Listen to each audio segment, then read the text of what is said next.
Hey everybody, how's it going today? Burt Crown, got a YouTube video for you today. And what it's going to be today is people have been asking me in stream and on my YouTube comments how I find the theme team, how I find playing with a lesser team, what do I notice, what don't I think matters.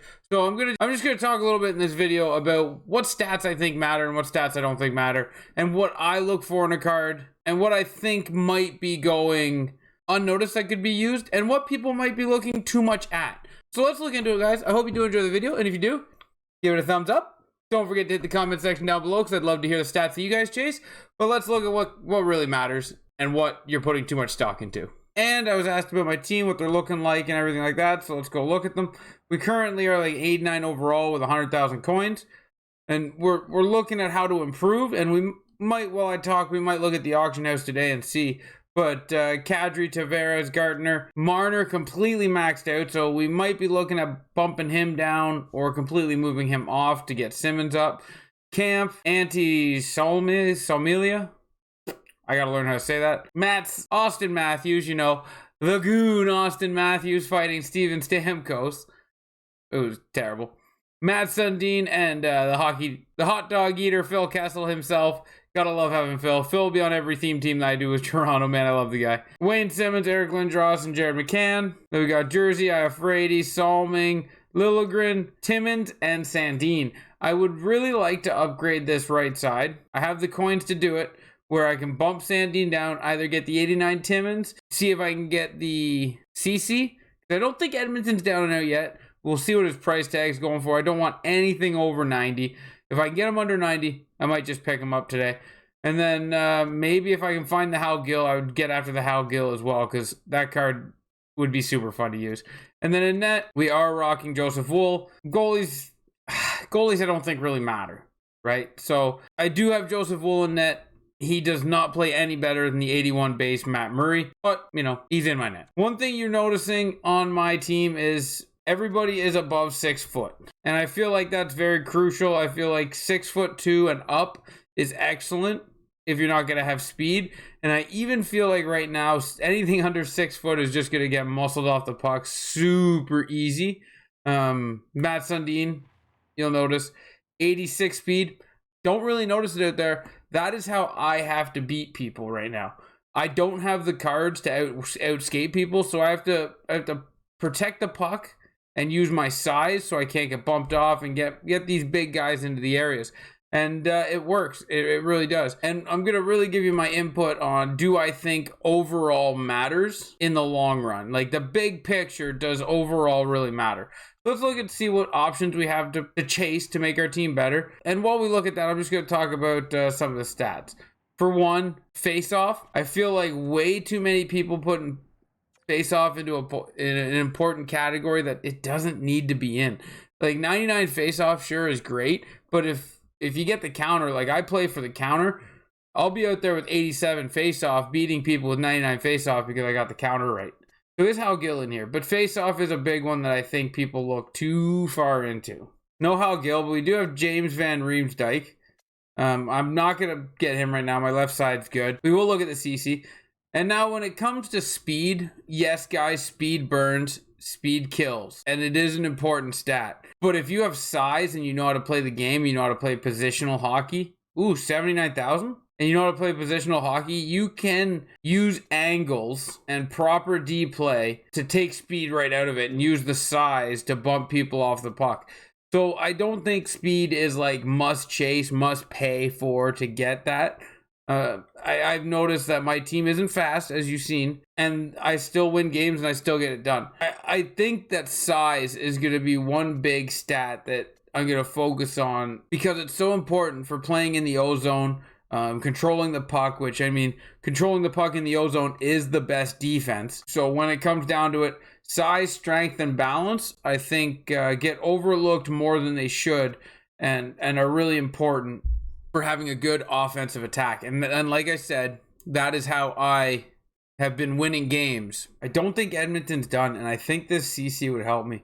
We're going to keep looking. Now, when it comes to overalls in general, I've played a lot of 99 teams. I've played a lot of teams that have nothing but 99 fantasy cards and 99 McDavid and 98 McKinnon. I've played a lot of those teams and I've won against a lot of those teams. And I think it comes down to more, can you play positional hockey? Can you move the puck well? Can you protect the puck? And can you not make mistakes? Anybody that just straight lines up the boards, I have not had a problem beating them. See, this 85 overall is the same price as CC pretty much, which is crazy.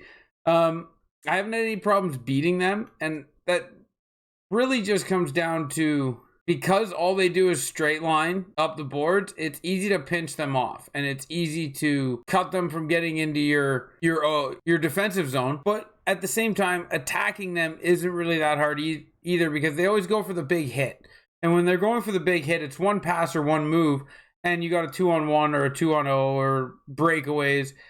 So I have noticed that it doesn't matter what card you have if you don't understand or can't play positional hockey and proper defense. Now, also with that being said, if you do come across somebody that has a 99 team that understands hockey and can play the game well, if you have lesser cards, then yes, you will notice a huge difference.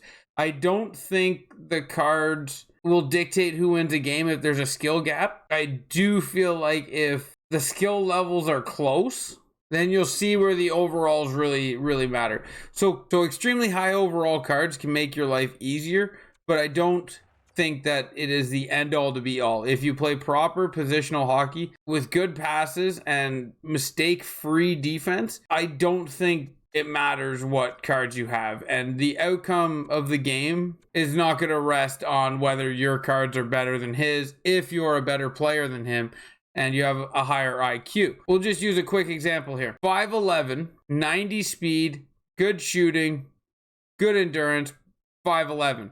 Unstoppable force being activated might help this card. Maybe Cole Perfetti can take some pressure and some hits from players.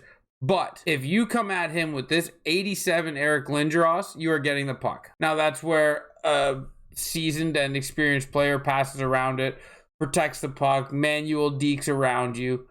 So you have to play well, but the ice is only so big. If you play proper angling, that Perfetti is not getting away from this Lindros, even though he's a 90 speed and Lindros is at 85. And if Eric Lindros gets anywhere in the vicinity of touching Cole Perfetti, he will bump him off the puck.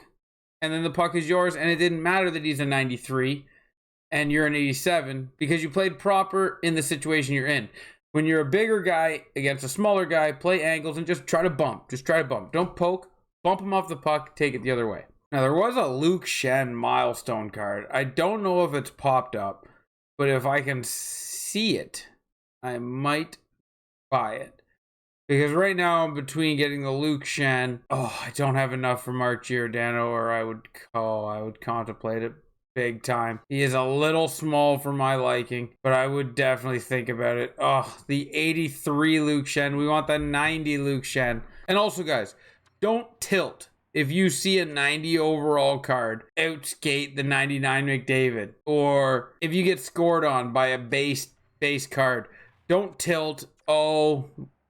EA has ice tilt. EA has game balancing on.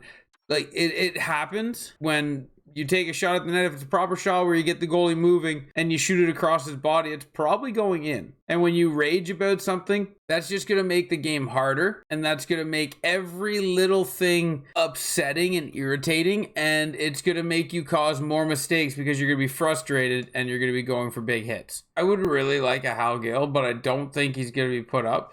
So what we're going to do is we're going to buy this 79 CC because I think that's really cheap. And I don't know if we're going to get a cheaper one. So I think I should just buy this one now. Nobody's buying it because they don't know.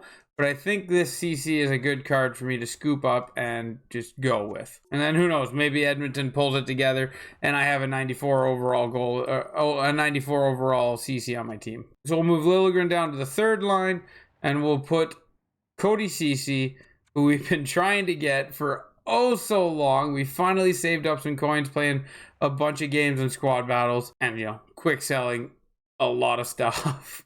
But we finally got him and now he's on the team. And now we have two cards to get us more playoff collectibles that we could essentially use to try to get more cards out of the event.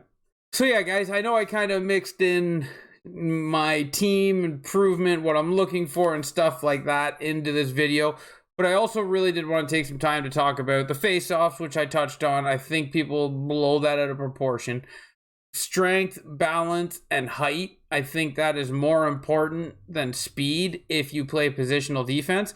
So I wanted to take a minute to touch on that as well. And I think that is what has had me moving up the divisions, is better understanding or better execution on the defensive end, and better puck movement on the offensive end. It doesn't matter what your cards are as long as you do those two things. And then yes, in my opinion, overalls make your life easier, but they're not the end all to be all. Play with the players you like. That's the most fun. I am having more fun with this game in April playing with the players that I like than I did in December playing with the God Squad that I thought I had to have because those were the best cards. Play with the players you like. Don't worry about the overalls. Open your eyes to a huge horizon of players that you could be using, and you don't have to use the expensive ones that you have to grind for. Just have fun with the game, guys. And until next time, ciao, ciao.